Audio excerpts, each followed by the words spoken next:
There is no closer intelligence relationship in the world than that between the United States and the United Kingdom, right? I mean, the Anglo-American special relationship, I would say, starts there at the intelligence level. It's almost like we are one country in that respect.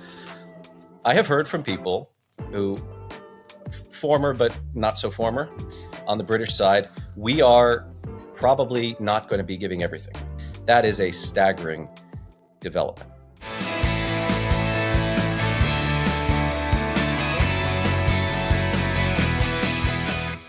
All right, and we're back with kind of ad hoc foreign policy correspondent Michael Weiss, editor of The Insider, a Russia-focused independent media outlet. He's also the host of the Foreign Office podcast, former investigative reporter for CNN. How you doing, man?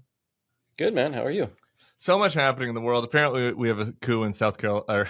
South Carolina. We might have a coup in South Carolina. We have a coup in South Korea as we're taping. Things are happening in Syria. You've been doing a lot of reporting on Syria. I want to get to that. The protests in Georgia, Russia, and Ukraine. But foreign policy starts at home. So I need to pick your brain a little bit on some of Donald Trump's appointments first. Mm-hmm. We've got our friend Kash Patel, who's been nominated to be the head of the FBI, even though we have an FBI director that whose term doesn't expire till 2027. You posted this on the X platform.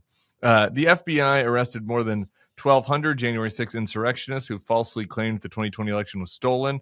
Now the Bureau is about to be headed by a man who agrees with them. Morale will be the first thing to disappear at this law enforcement agency, but not the last. Talk about that a little more. Yeah, look, I mean, the FBI traditionally is a culturally conservative institution. A lot of Republicans are FBI agents. There are a lot of Republicans who support Donald Trump and who thought that the investigation into Russia's attempt to sway the 2016 election wasn't a righteous one. So there's divisions within the Bureau about a lot of stuff. But when you have somebody whose avowed remit as the incoming director is to dismantle the so-called deep state, to hollow out basically our first line of defense, not just for counterterrorism, but counterintelligence, the infiltration of hostile foreign actors. I mean, just today, the FBI released the indictment of a woman who it turns out was an FSB officer or agent, rather, who had infiltrated the DC think tank circuit. I mean, we have a lot of problems in this country. And let's tear it up and start all over again is not a good starting point for somebody who's going to be heading, one of the, not just a law enforcement bureau, but one of the key constituents of the intelligence community. And yeah, Kash Patel is a conspiracy theorist. And even more than that, I think he is such a slavish loyalist to the president and willing to do whatever Donald Trump wants.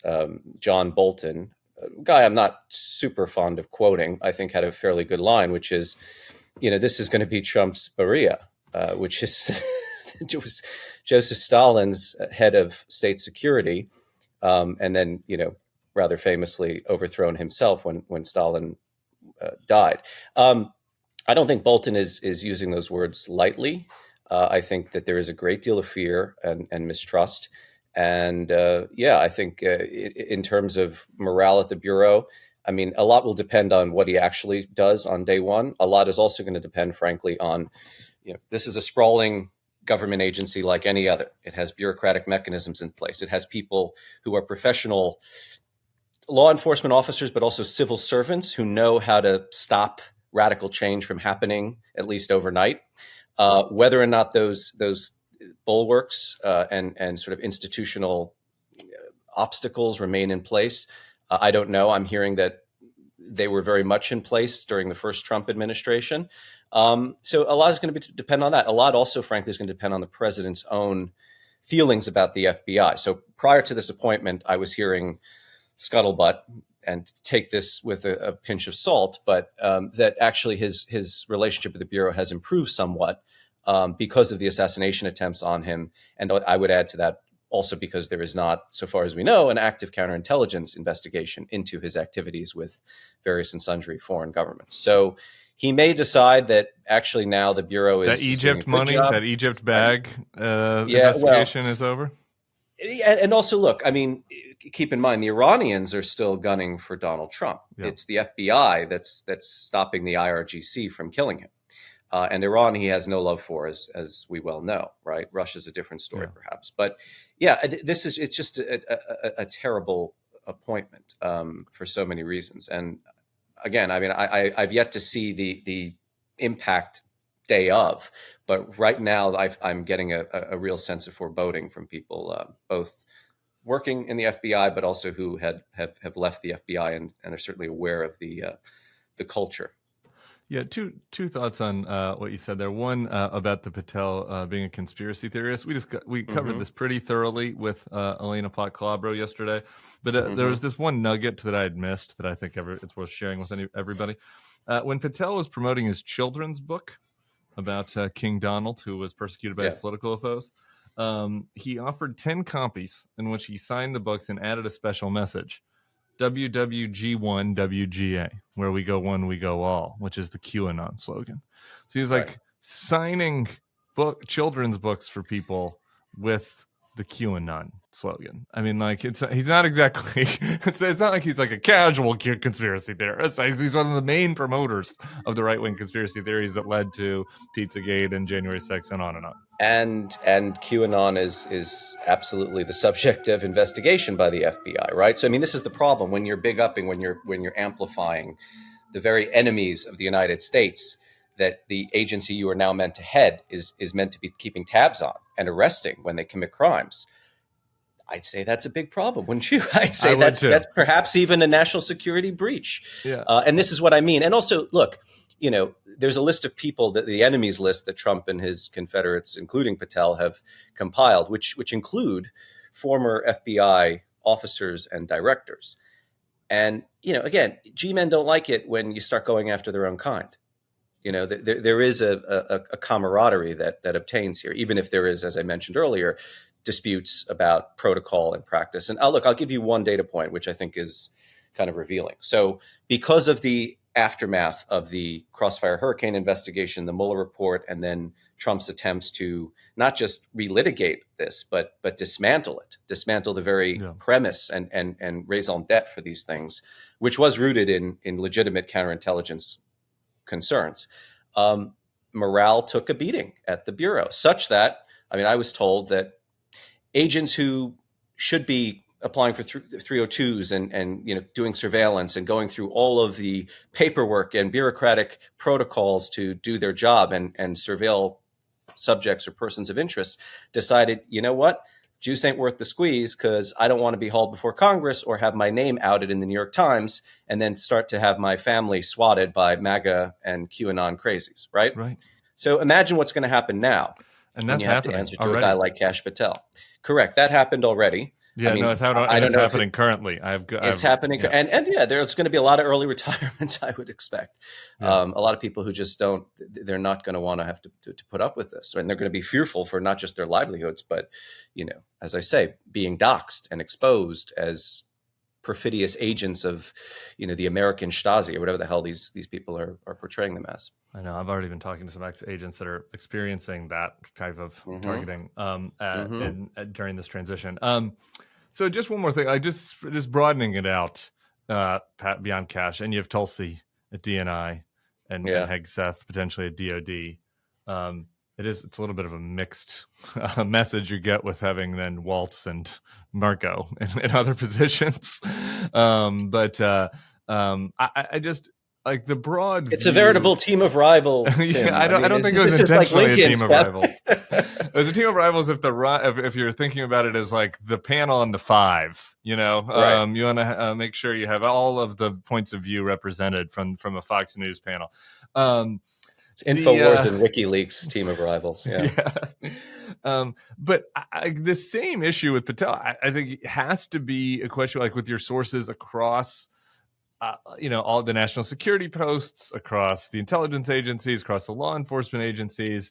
And I just wonder like what people are thinking, how people are processing this, what they're expecting, what concerns are, at the broadest sense about this team that Trump's bringing in. Well, look, a lot of people, first and foremost, are concerned for, am I going to receive a paycheck? What's going to happen to my pension, right? I mean, you don't want a president coming in and saying, I'm going to fire everybody. And even if legally there's no grounds for this, right? I mean, it's the harassment, it's the concomitant effects of declaring somebody an enemy of the state. So, I have, in my reporting on the GRU, on Russian intelligence, on Havana syndrome, gotten close to a number of former CIA officers, one of whom is Mark Palmeropoulos, who I'm not afraid to say has become a very good friend of mine. Mark doesn't know if he is going to be here on January 20th, meaning should he stay in the United States, because lawyers are telling him and telling others who signed that letter questioning the veracity of the Hunter Biden laptop story, maybe you should cool your heels abroad somewhere for the foreseeable future, just because Trump and his team have made it very clear that these guys are in their sights. Now, that is a pretty terrifying prospect, that people who worked for the CIA, the FBI, or other government intelligence law enforcement bodies who guard us while we sleep, who have done things on behalf of this country they cannot talk about, but should it ever come to light, and it always does down the line when the history books are written, are decorated heroes for a reason. Suddenly they become targets of their own government. I mean, the sense of betrayal, the sense of treachery that they must feel, and also the deterrent effect that this will have on people volunteering to go to work for these services, right? Yeah. And even more to the point, and this is something that there's like an constantly. Adam Smith effect. There's a deterrent, but also who it draws in. Like what who types it draws of people in are as well, drawn. and also the ability to recruit and run assets in the field. I mean, if you're, let's say you're a GRU. This is a really great point with Tulsi. Use Tulsi as an example, and if you're an asset, how you might be processing that right now. Right. So, Tulsi Gabbard, who has made no mystery about her feelings about Bashar al-Assad, Russia's gruesome intervention in Syria, and other things, which should raise the eyebrow of the IC, is now going to be the head of the Office of the Director of National Intelligence. So MAGA apologists or I should say MAGA adjacent Republicans who don't particularly like the cut of her jib are trying to persuade people, well, it's just a coordinator role. It's kind of like a sinecure. Don't worry, she's not going to make policy. Bullshit. She prepares the presidential daily briefings. So what the president sees on a day-to-day basis in terms of here are all the national security threats in the world, she will have purview over. She has the ability to declassify intelligence, which she can do rather selectively to advance an agenda. And this is somebody who has gone to Damascus, taken tea with Assad, a genocidal dictator who's used chemical weapons against his own people, come back and said, he's our friend. We should support him. Now, if you're the CIA and you're trying to recruit Syrians, which I know you want to get into the discussion of what happened in Aleppo, it might be a good time. Might be a good time to start doing that. Are you going to think twice, 3 times, 4 times about whether or not this Assadist, who's now in, sort of the wrangler of 18 different intelligence services, might declassify intelligence that could expose you, out you, and put you in harm's way, very real harm's way in a country like Syria? I should say you probably are going to think 2, 3, 4 times. Or same with Russia. Same with Russia. Or how about let's say you're a GRU colonel. Yeah. Let's say you're a GRU colonel in Moscow, and you want to become what's called a defector in place, which is to say you don't actually skedaddle to the West and get resettled, but you stay in your job in Russian intelligence, but you're an informant, you're an agent of the CIA. You've seen what Putin will do when the U.S. government is not working against their own assets. I mean, look at what he's attempted to do on U.S. soil with respect to defectors here. Look at what he did to Sergei Skripal, who was an MI6 agent. After he had him in custody in a Russian prison for many years, pardoned him, released him in a prisoner trade, he still dispatched officers, to go and poison him with a military-grade nerve agent years later, right? So you already have that kind of damper on going to work for the other side. Now, all of a sudden, you have a credible suspicion that people who are working at very high levels of the American intelligence community aren't exactly kosher and might be secretly or not so secretly sympathetic to the government you're trying to betray. This is going to have an impact. Yeah. It probably already has done. And what about the intelligence sharing with our allies? I think it's a potential issue. Look, right? Uh, there is no closer intelligence relationship in the world than that between the United States and the United Kingdom, right? I mean, the Anglo-American special relationship, I would say, starts there at the intelligence level. It's almost like we are one country in that respect. I have heard from people who, former but not so former, on the British side, we are probably not going to be giving everything, knowing some of the people who are coming in now. That is, I mean, I wish you had somebody who's worked in, say, the CIA or the NSA on the podcast next to me, because I'd love to hear their reaction to that. That is a staggering development. And that's just the UK, which, as I say, I mean, other countries that don't have as close of a relationship with the United States are also going to feel very much the same way. I mean, I've been hearing from people in NATO intelligence services, particularly after the Gabbard appointment, what the fuck is happening? Yeah. Well, let's do that in January. Let's before these guys. Yeah, no, before they flee the country. Before Mark flees the country, maybe we'll have him or somebody on with you in January. Let's make that a date. I want to get back to the Syria developments because this is the part of the podcast where. Well, almost this whole podcast is you educating me, but I at least have ideas of things in these other spaces. Like the Syria rebel attack on Aleppo happens over the weekend. I'm seeing this in the news, and I know literally nothing. So we're going for remedial what is happening in Syria lessons from Michael Weiss right now. So let's start there. Okay, so let's put it this way: this did not happen out of nothing. This is a very opportunistic set of events, which I think I wrote a piece with my ISIS book co-author Hassan. We call it a unique concatenation of circumstances. So let's start there. Number one, what's happened in the region over the last year? Well, Iran has fallen apart. Its regional strategic project, the so-called Ring of Fire around Israel, the projection of its power in the form of paramilitary organizations and militias, most important of which its prize asset, Hezbollah, utterly decimated. Senior leadership of Hezbollah has been wiped out, including Secretary General Hassan Nasrallah. If you believe the Israelis, they've taken out 80% of Hezbollah's arsenal of short and mid-range rockets. Hamas has been destroyed in Gaza, although that's more limited. But by and large, the IRGC has taken a pounding. And the IRGC was largely responsible as the ground army for Assad's recapture of so much territory in the last decade. I mean, there was a point at which it looked fairly credible that Damascus could fall to a consortium of different rebel groups, including those backed by the CIA, backed by some Gulf Arab states, backed by Turkey, and even backed by Jordan. CIA ended its program several years ago under the first Trump administration.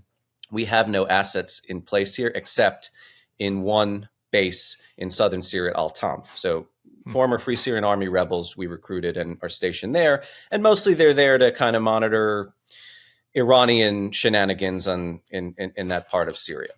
But we have no skin in the game except in eastern Syria, where we are there strictly in a counterterrorism capacity to fight ISIS. So we have this group called the Syrian Democratic Forces. They are led by Syrian Kurds that are aligned with the PKK, which is a designated terror organization, but we like to pretend that it's not, because they're really good at fighting ISIS. What has happened now is a former Al-Qaeda franchise, and I'll get into why we know it's former, which has spent the last several years creating a state apparatus in northwest Syria, Idlib province, and a state apparatus that does things like controls the traffic, electricity grids, had a COVID relief plan, jihadis who do sort of technocratic governance, believe it or not.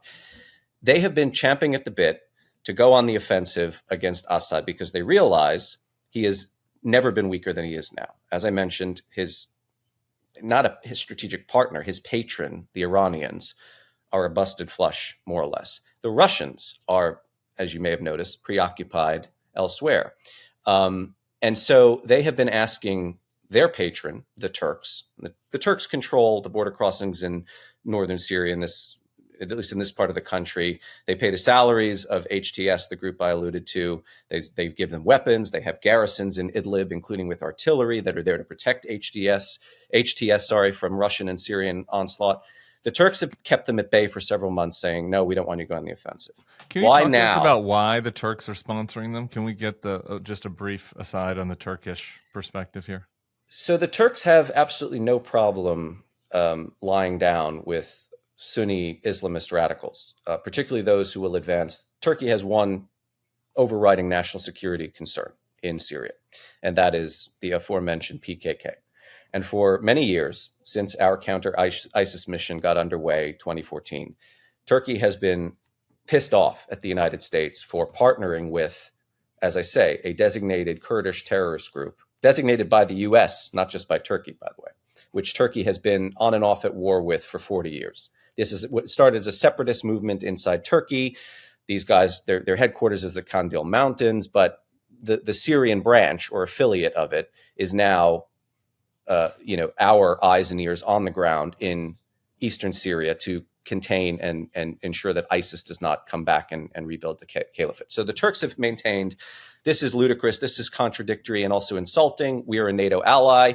And it's like if Turkey had come to Mexico and started building an Al-Qaeda franchise, that's how they compare it, right? All right, Michael. So right as you're explaining to me all the different geopolitics, all the different sides here, the power goes out in New Orleans because we have Idlib level infrastructure down here. Idlib level infrastructure is better than you have in New Orleans. Maybe. So anyway, my question was that I was trying to get the answer. You're talking about the Turks and their role here in supporting the rebels. And what I'm trying to understand is, so on the one hand, the Turks' main security concern is the PKK and the Kurds, which are U.S. backed, right? And so why isn't the U.S. more concerned with the groups that the Turks are backing? And B, what is the strategic imperative for the Turks then in going after Assad and the Shia and the Iranian-backed groups? Well, the answer to your first question is the U.S. is deeply concerned about the groups that Turkey has sort of given patronage to. So I need to be a little bit more specific here. I'm trying to keep it broad.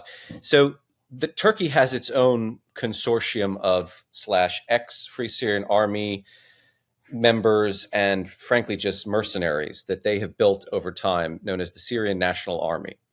I refer to them in the piece as their new janissaries, if you know your Ottoman history. They've dispatched these guys abroad to foreign conflicts, including Libya, where the SNA has fought General Khalifa Haftar's army there, which is backed by Russia too. So Turkey has been sort of projecting its power using proxies that it's recruited and built up over time as part of I think, frankly, their own regional hegemonic designs, right? Erdogan in many ways fashions himself as a new sultan. He wants not a recreation of the Ottoman Empire, but definitely he wants to make Turkey great again. And this is part of that project. HTS in Idlib is headed by Jolani. Jolani was sent into Syria in 2011 by Abu Bakr al-Baghdadi, who at the time was the head of what was known as the Islamic State of Iraq. Abu Bakr al-Baghdadi wanted Jolani to start creating the ISI franchise in Syria, which, as we know, became ISIS. Jolani, though, had his own grand designs. He's megalomaniacal. He is a native Syrian, unlike Baghdadi, who's Iraqi. And over time, he decided not only would he break with ISIS and create his own show in Syria, which was known as Jabhat al-Nusra, but when Jabhat al-Nusra became an al-Qaeda franchise, he played similar games with Ayman al-Zawahiri, the head of al-Qaeda after bin Laden's death. And what had started as a kind of public relations gambit, I'm breaking with al-Qaeda, actually became a legitimate rupture with al-Qaeda. Now, the U.S. sanctioned HTS and Jolani. There's a bounty on his head because they don't trust him and they think that this guy's a terrorist. But it gets complicated because HTS has fought the actual al-Qaeda franchise in Syria, known as Hurras al-Din, and he has gone to war with ISIS many times. So there's this weird thing where a jihadist is fighting transnational terrorists that we're more concerned about than some, scruffy little Syrian national jihadist organization, which perhaps is not so scruffy anymore, thanks to many years of indulgence by Turkey and the fact that, Jolani has evolved in the sense that he understands the way to win hearts and minds in Syria and to do the kind of state-building enterprise that bin Laden and Baghdadi could never achieve because they were too brutal or backward, requires a softer touch. So I would say that what HTS is like is the Taliban, right? They are an authoritarian, Salafist organization, but they legitimately want to govern and they want to have an administrative capacity. So Jolani has seen Assad's hollow shell of a regime over the last several years and been champing at the bit to go on the offensive and to take him on because of events in the Levant, particularly, as I mentioned earlier, the weakening of Iran's strategic project, because of Russia being distracted. They still have plenty of military assets in place in Syria, but Putin isn't all in Syria anymore because he's got bigger fish to fry in Ukraine. Jolani sensed an opportunity. Turkey, for several months, kept him at bay. Don't go on the offensive. Why? In the midst of all of this, Turkey and Syria have been engaged in a kind of pas de deux of reconciliation talks. Turkey wants to make a deal with Assad, whereby Assad and Turkey jointly, but really Turkey leading the charge, eliminate the PKK as a threat to the Turkish border region, right? And for several months, actually several years, since about 2017, the Russians have brokered negotiations. The Russians would love nothing better than to see Turkey welcome Assad in from the cold, because that's a preliminary for sanctions relief and also the international recognition of Assad. He's made deals. He's been normalized with all of the Gulf Arab states, but Turkey is the holdout. And again, it all comes down to the Kurdish question with the Turks.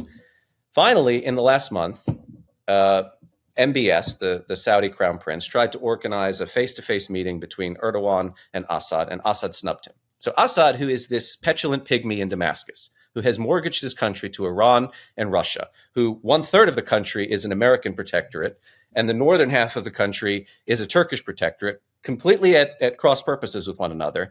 He thinks that he is an equal player to Putin and Erdogan. He thinks that this is a peer contest. And Erdogan and Putin disagree on many things, but they have this kind of bromance, right? They're strategic rivals. Sure. Going back to for historical reasons, I mean, the Crimean War, the Black Sea region, Turks don't want the Russians there and vice versa. As I mentioned, Turkey sent the SNA to Libya to clean a Russian proxy's clock. Turkey has helped the Azerbaijanis in Nagorno-Karabakh, which that's where Russian peacekeepers, right? We're on the ground there. And yet, every time Erdogan and Putin punch each other in the face, their respect for each other only increases. They have several things in common. Number one is a deep abiding contempt for the United States and the West, which they see as culturally bankrupt. Number two, they love to make their Assad bend the knee. Yeah. And they love to show him who's boss. So Turkey finally threw its toys out of the pram and said, screw it. They let HTS off the leash. The SNA, their janissaries, are also part of this offensive. And here's what nobody, I think even Jolani, the head of HTS, reckoned with. How easily it would be to take Syria's second city. Another comparison to the Taliban. The rebels, honestly, before this, yes, from 2012, but really up until the mid-teens of the last decade, it took them years to. I was in Aleppo in 2012 when it began to fall to the rebels. I was in the Bab al-Hadid quarter, which I think a week or two earlier, before I got there, it was Ramadan, had fallen to a consortium of different rebel groups. These guys basically just waltzed in. The regime evaporated. It crumbled. They ran away.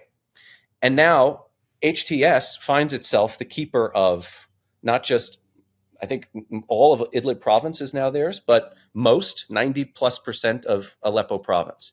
And now they're going on the march in Hama, where if they really do make a play for Hama city, that's going to be very difficult for Assad and his backers, because that poses a strategic threat to the hold on power, and it certainly poses a threat to Russia's main interests, which are their two coastal bases. Latakia, they have an air base there, and Tartus, it's their only warm water port, and also there's a naval base there. So that could actually tilt the scales against HTS and I guess this broader Turkish project. But they're doing incredibly well for an insurgency, albeit one with the supervision and the kind of invisible hand of a major state power, a NATO power.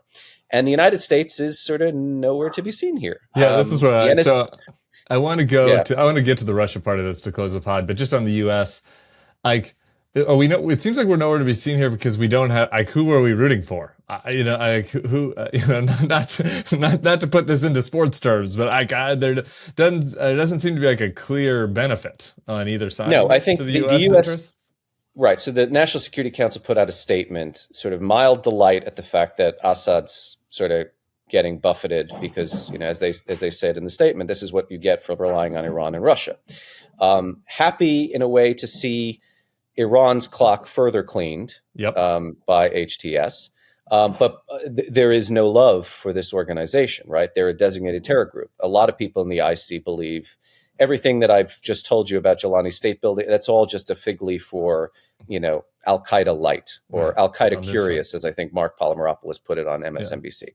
So it remains to be seen. If Jelani, what he is angling to do, because he has also become a student of geopolitics and recent international events. I mentioned he's sort of modeling himself on the Taliban. Well, since we withdrew from Afghanistan, the Taliban is the de facto ruler of the country. The United States is still engaged with it to implement the Doha Accords and also, frankly, to keep tabs on ISIS-K's franchise in Afghanistan.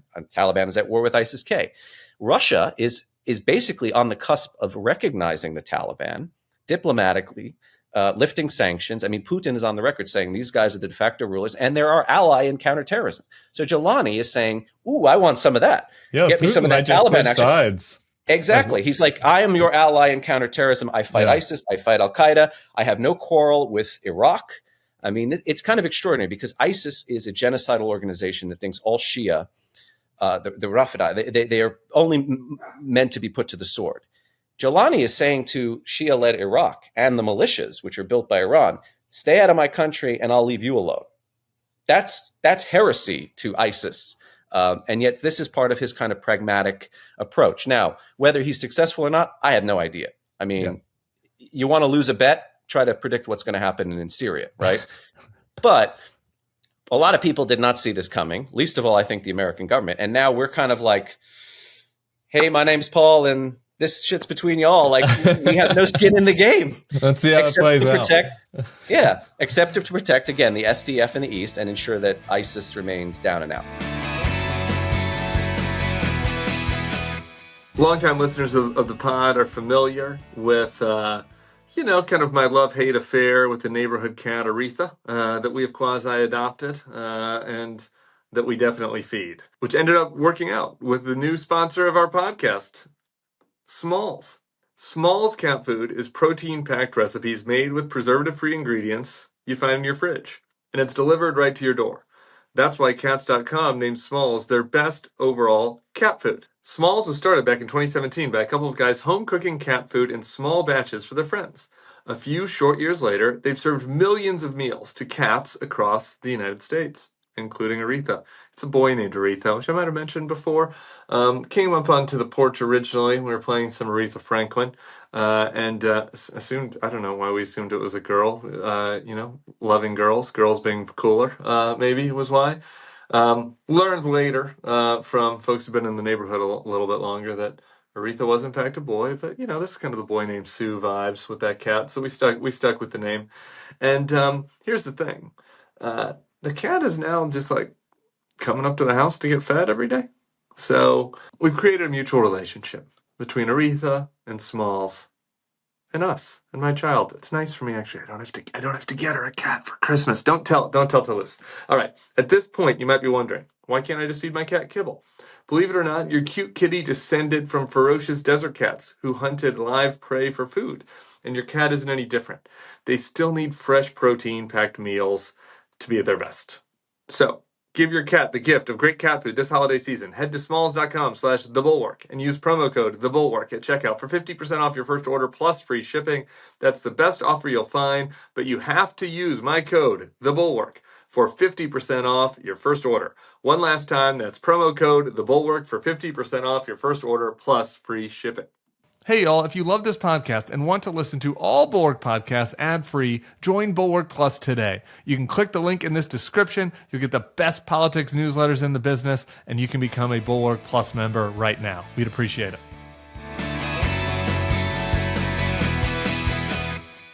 All right. The tie to Russia here, as I've alluded to a couple times, obviously that Russia being distracted, shall we say, in Ukraine, but also weakened, I think relates to the Assad weakening.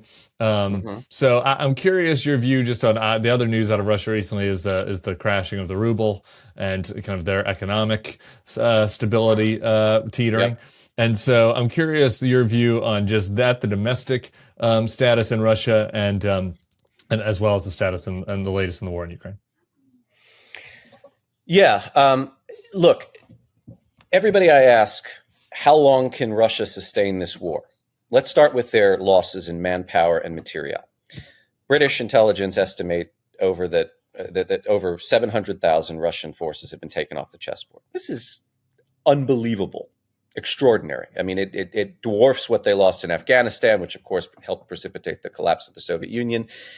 And yet Russia has this we have this conception of it like Mary Poppins handbag. You just keep pulling stuff out, it's just at a disproportionate level. The actual is it true? I saw you can never trust what's on the Chinese spy app, but I saw some TikTok videos of the Russians conscripting people at clubs. Is this happening? Oh, I've no doubt that's true. Yeah, and also they're offering them ever greater incentives in terms of salaries. I mean, you could live like a king on the money that you would get, except for the fact you're going to be sent to a front and turned into hamburger, right? Yeah. They're also, though, I mean, to underscore their manpower problem, I mean, you don't go recruiting North Koreans if you're doing well and winning a war, right? So 10,000 plus North Koreans now in Kursk, possibly already deployed to Ukraine. They're tricking Indians into becoming mercenaries for them. They've recruited Cubans. They've recruited now Houthis, according to the Wall Street Journal. So they're trying to throw as much into this meat grinder as possible. And their losses are staggering at the equipment level, too. I mean, I've lost track. There are people who study this stuff on an hourly basis, but it's, again, you would think that this is not sustainable. And yet, Putin doesn't care. They are pressing ahead in Donbass, making more gains in the last month, maybe 2 months, than they have since the start of the full-scale invasion in 2022. The Ukrainians are beginning to see the writing on the wall that, okay, look, Trump is coming in. We might not have unlimited security assistance. Everyone wants to cut a deal, but what kind of deal? We need to have leverage over the Russians. And then there's this kind of fingers crossed hope that the economy in Russia simply collapses, and that's going to have some immediate impact on the battlefield. No doubt it'll have an impact on the battlefield. I'm a little bit skeptical and wary of people who tell me, though, that it's going to be game over for Putin, because I've heard that for many, many years. I mean, it used to be if the price of oil drops below $100 a barrel, that's it. His regime is toast. That was like 15 years ago. Yeah, right. So I would take kind of these projections with a pinch of salt. But look, the Ukrainians are absolutely ecstatic at developments in Syria, because that's weakening their strategic adversary, and they're hopeful that it's going to redeploy or sap even further attention away from what's happening on their soil. There's also a weird kind of like resignation about Trump in Ukraine. I mean, I have to tell you, like in the last few weeks, what I'm hearing from inside the Biden administration about how the Biden administration really didn't want to win this war. It wanted to sort of manage the conflict, how an overriding fear of Russia's loss of the war in Ukraine and also collapse of Putin's regime is what's guided everything. Cathy Young wrote about this in the Bulwark today. I'll put it in the show notes. And this is going to come out. I mean, knives have been sharpened over the last several years, and I think they're being unsheathed now. And I mean, I'm going to tell you, Jake Sullivan, who gets better press than anybody I've ever seen as a government official. I mean, it's like, you can't write about him without saying lantern jawed Jake Sullivan, who on Monday masters the topography of Inner Mongolia, and on Tuesday, can tell you the trading value of the yen. I think that sort of hagiographic style is going out of fashion real quick. Yeah, we've got to run, and I think your dog is sending a message to us that that she or he has heard enough. Or say it's a guard dog worried about Mark and worried about those having to flee. He's a puppy, so he's always going off about something. But my final thing on this is just a quick follow up on that. The Ukrainian just acceptance, I guess, or coming to terms with the Trump coming. Like, what does that look like? What does that mean? You think, just acceptance that there's going to have to be a negotiation, or acceptance that they're going alone, or like acceptance of what? It's driven by several things. Number one, they think they know Trump because they've had to deal with him before. Yeah. There's an element in Ukraine that says, well, remember, this guy gave us Javelin anti-tank missiles when Obama wouldn't. He sanctioned Nord Stream 2. There are actors in place. I mean, you mentioned Rubio and Waltz. Kellogg is an interesting character, too. The Ukrainians respect him. They see him as sort of a He's Cold crazy War MAGA, but also pro-Ukraine. So, also pro-Ukraine, and he understands good the news Russians. for Ukraine, maybe bad news for protesters in America. Right. I mean, there is a great deal of wariness about people like Gabbard. Patel doesn't factor in for them. But J.D. Vance, though, is the problem. Yeah. And you'll notice when Zelensky gave an interview to The New Yorker several weeks ago, it's unfathomable for Zelensky to say anything untoward about any American official. But he said that Vance was, quote, too radical. And what that means really is he knows that the people who Vance has surrounded himself with would love nothing better than to just forfeit Ukraine to Russia. Right. So, but then there's a sense that, well, okay, Trump is going to come in with sort of these highfalutin expectations for some masterful, beautiful peace deal with Putin. And Putin's going to do what he does with everybody, which is rat fuck him. And Trump is going to get angry. And then Trump is going to sort of release the hounds. That's how the Ukrainians see it. Oh. That's the hope. And also this is driven though. And I would love to live in that world. That's sweet though. I love that optimism. It's driven. Yes, but it's driven by a great deal of frustration bordering on contempt for the Biden administration. Yeah. Biden was great with the optics and solidarity, rallying allies, and security assistance has come, right? I mean, we're now giving Ukraine weapon systems that we said would have precipitated World War III in February of 2022. But the Ukrainians say, not only did World War III not happen, and now you know it, we should have had those weapons before the full-scale invasion. Bill Kristol gave the Bulwarkian pessimistic view of that potential outlook, which is that Putin rat fucks him and continues to press forward with his conscripted soldiers, and while the U.S. abandons them. Has really no intention of stopping the war, and his overriding. Well, the U.S. abandons Ukraine. I meant rather than that making Trump mad and bringing unleashing the dogs, it leads Trump to say fuck it. The only thing, I mean, let's just be very kind of realistic here. So Ukrainian sentiment has shifted. There's a huge morale problem now, whereas there wasn't before. There's desertion in the ranks, whereas there wasn't before. Incoming recruits for the Ukrainian army are old. They don't want to fight. They cannot fight as well as younger men. A lot of the best, most battle-tested soldiers were killed in places like Bakhmut and so on.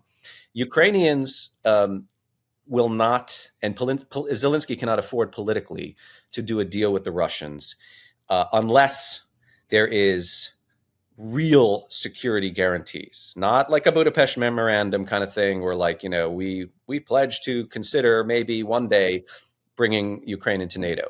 So the term he's using is now the umbrella of NATO security. Well, what does that mean? Realistically, what it means is boots on the ground. British, French, Polish, Scandinavian, Estonian soldiers basically guarding a ceasefire line, ensuring that another attack on Kyiv cannot happen. And in Europe, people are beginning to seriously discuss this. Kaja Kallas, who's now, a Eurocrat and in a very sensitive position in Brussels, a high-powered one at that, is talking openly about this. So the Europeans, I think, sense that, okay, they were more expecting of a Trump victory than I think a lot of people in the United States were. So they've actually kind of resigned themselves to what's going to happen in this country. And that means more of the onus shifts to them, both in terms of support, material support for Ukraine, diplomatic support, and then, yes, putting their money where their mouth is and, telling the Russians thus far and no farther on the battlefield. So we'll see how it plays out. There'll be many more, I think, unfortunately, for us and for the Ukrainians, for the world, opportunities for us to get reports from you, Michael Weiss. So thanks for coming on in a pinch at the last second here. Really appreciate you and the puppy. And I do believe it's the first mention of the Janissaries on the Bulwark podcast, and they got several shout-outs today. So the way things are going, it won't be the last. All right, my friend. We'll talk to you soon. And thanks also to Thomas Zimmer. We'll be up tomorrow with another edition of the Bulwark podcast. See y'all then. Peace.